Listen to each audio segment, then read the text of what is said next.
I don't think there's ever been a time, at least not in modern history, where we could say we're living in a VUCA world more than we are today. Now, VUCA stands for volatility, for uncertainty, for complexity, and for ambiguity.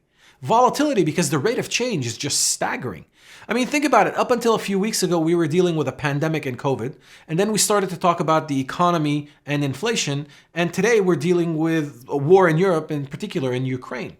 So the rate of change, things are just changing at an enormous pace all around us. And this is leading to uncertainty. Uncertainty from a business perspective. Should you invest? Should you be more conservative? What does the future hold? Are you going to be able to make your sales numbers? And the same thing applies to the consumer. The consumer is also uncertain whether or not they should save or whether or not they should spend. On top of all of that, all of these issues individually, independently, are very complex. So think about how when you have to deal with them all at the same time, COVID, inflation in the economy, and the war that's happening in Europe, dealing with all of that at the same time is a very complicated issue. And on top of all of that, we also have to deal with ambiguity. Again, getting different information, right? So up until recently, inflation was supposed to be transitory. Now it looks like inflation is long-term. So we're getting essentially conflicting messages, conflicting information. So what are organizations, what are enterprises supposed to do in an environment like this? Well, the number one thing is to make sure that you have a data protection and a BCDR strategy that ensures the continuity and the potential recoverability of your organization should you be faced with some kind of a disaster. And today, we're going to tackle all of that. So stick around. This is going to be an interesting episode.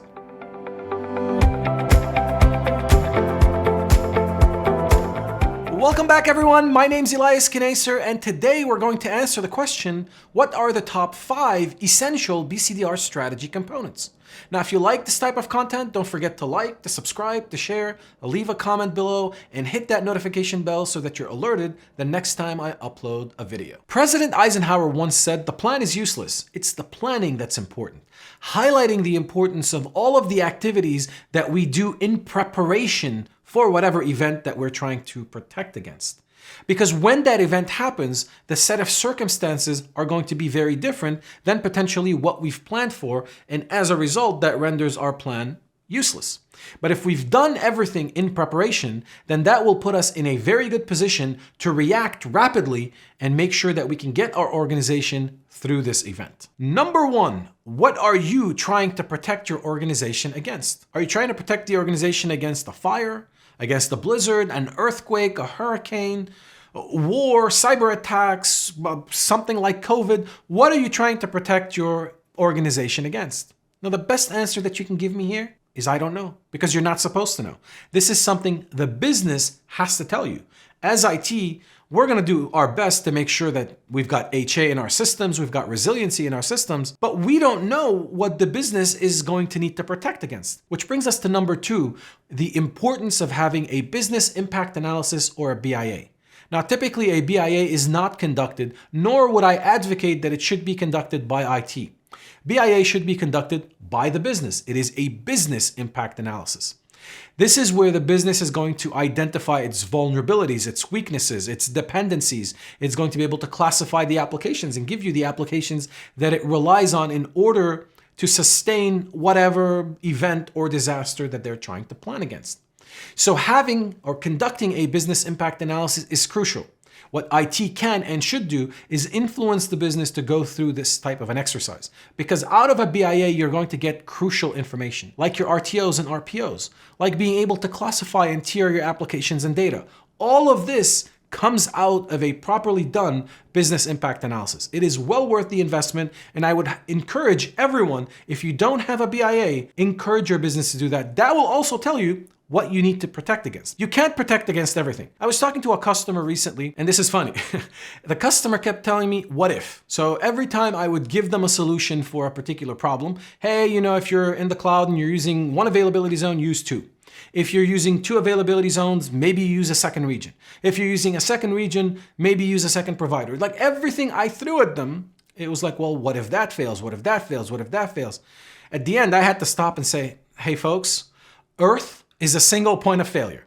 So it's very important to understand what you are trying to protect against in order to build the plan and build the planning exercises needed to prepare yourself for this event. You're not going to be able to prepare yourself for all events, and it doesn't make sense. So you have to have reason here to do the things that you're doing, and this is what a BIA will flush out for you. Now, in addition to a business impact analysis that the business should do, IT should focus on a SWOT assessment, identifying weaknesses and strengths, capabilities, and deficiencies that would prevent you from properly planning or being ready for these types of events.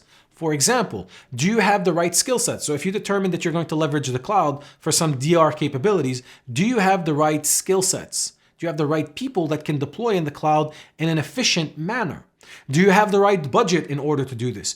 Do you have the amount of time? Do you have enough time to do this? So doing a proper SWOT assessment will flush out a lot of these weaknesses and strength. And this again highlights the importance of all of the planning activities leading up to this potential event. Number 3, have you assessed, classified, and tiered your applications and your data?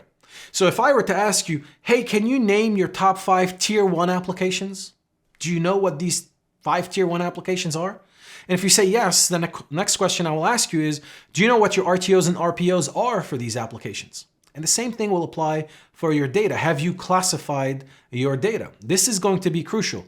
And again, you can do this outside of a business impact analysis, but I highly recommend that you do this within the context of a business impact analysis. Because without it, what you're going to have to do is you're going to have to chase down the business leaders, the business owners, and try to understand from them what this means, right? Try to understand, hey, this is going to be a tier 1 application.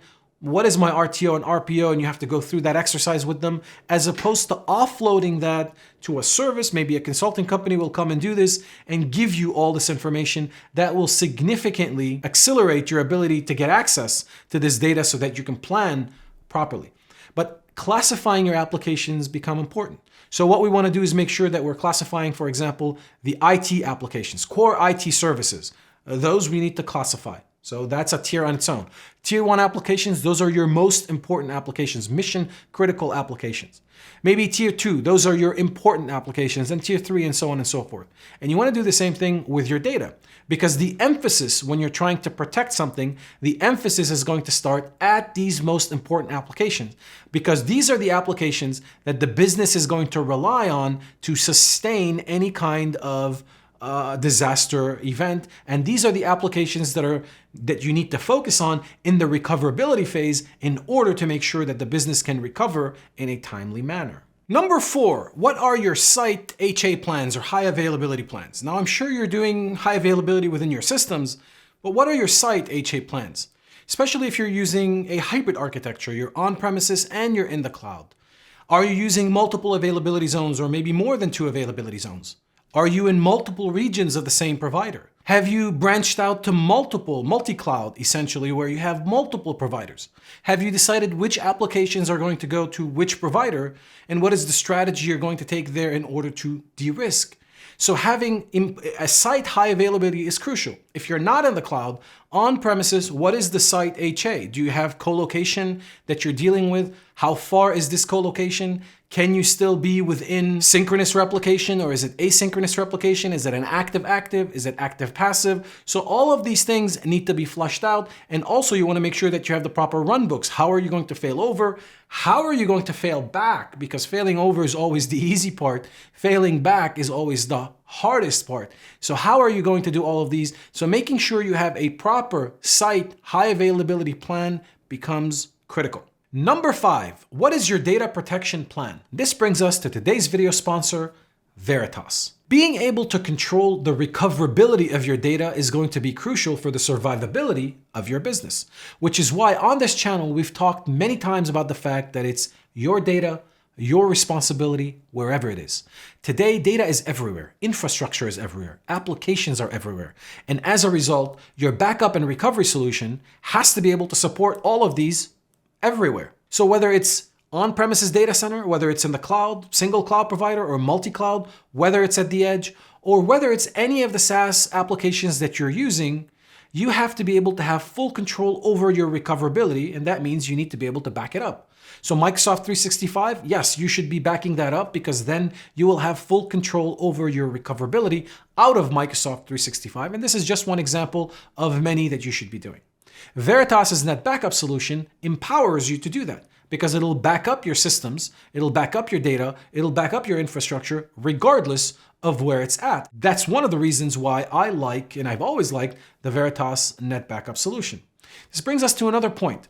Today, containers are very popular, and they're very popular because the selling point behind containers, or one of the selling points behind containers, is that they're portable.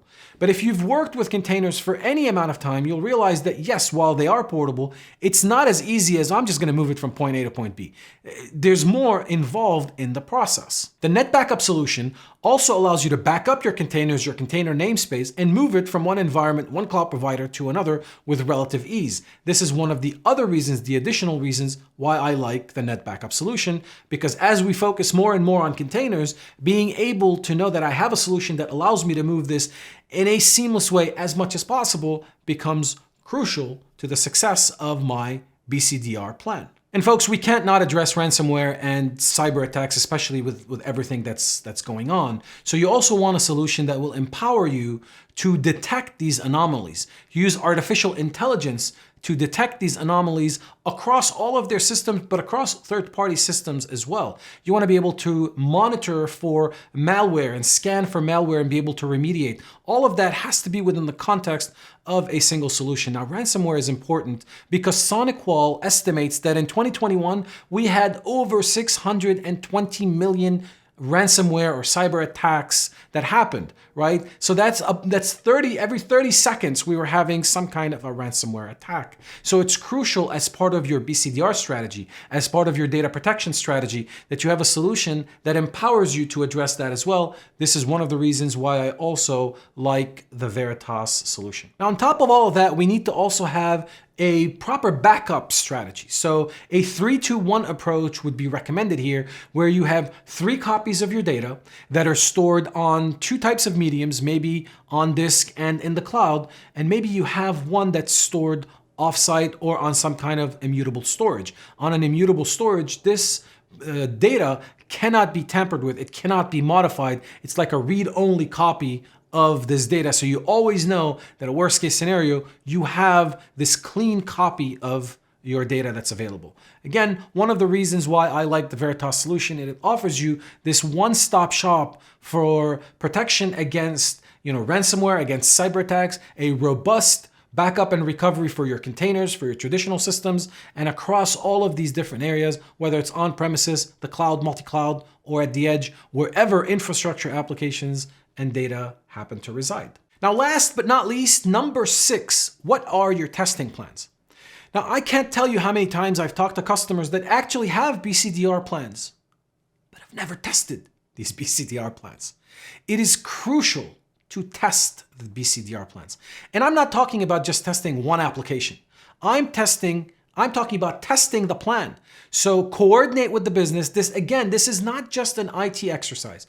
Work with the business on selecting a day out of the year where you're not informing anyone of what's going on, but you initiate some kind of a disaster. It's a planned disaster, and try to learn from that exercise. I would recommend doing this at the very least, once every year. Some organizations do it twice a year, maybe once a quarter, but at a bare minimum, once a year, where you're actually testing all systems. You're failing over, you're failing back, you're testing your TR plans. All of that becomes crucial. So testing is crucial to understanding your readiness level and also identifying all of the gaps that you have within your plan in order to continuously adjust. Finally, I hope these 6 things that you absolutely need to do for your BCDR strategy were very valuable to you. Please let me know in the comments below if these were good, if you would add anything, if you would remove anything, what your experience has been like. I'd love to learn from you and see kind of how you're doing things. Thank you so much for watching to the end. Don't forget to like, comment, subscribe, hit that notification bell, and I will see you all in the next one.